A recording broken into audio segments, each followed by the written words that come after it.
बातमी धुळ्यातून। धुळ्यात शिक्षकाच्या बदली विरोधात विद्यार्थी रस्त्यावर उतरले। साक्री तालुक्यातील भांडणेमध्ये विद्यार्थ्यांचं आंदोलन सुरू आहे। एकलव्य रेसिडेन्शियल स्कूल मधील मुलांचा रात्री मोर्चा काढण्यात आलाय।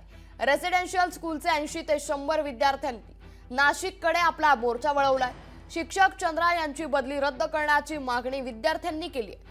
अंतर्गत वादामुळे बदली केल्याचा आरोप करत विद्यार्थ्यांनी हा मोर्चा काढलाय। त्यामुळे धुळ्यातून ही मोठी बातमी सध्या समोर येते। धुळ्यात शिक्षकाच्या बदली विरोधात विद्यार्थी रस्त्यावर उतरल्याचं सध्या पाहायला मिळतंय। तुम्हाला कोणी जायला लावलं असं रात्रीच्या वेळेस? हे विद्यार्थी भांडणे या गावापासून रस्त्याने पैदल नाशिक आयुक्तालय जाण्यासाठी निघाले होते।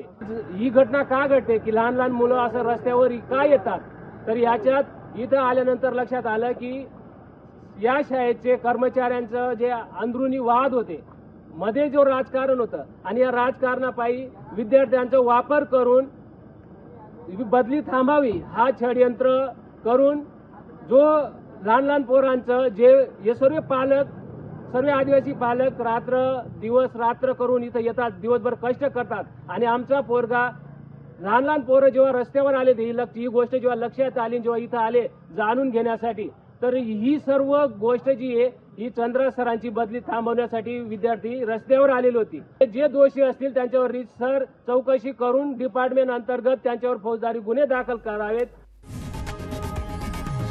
लोकशाही मराठी ऐका, पहा, जागरूक रहा।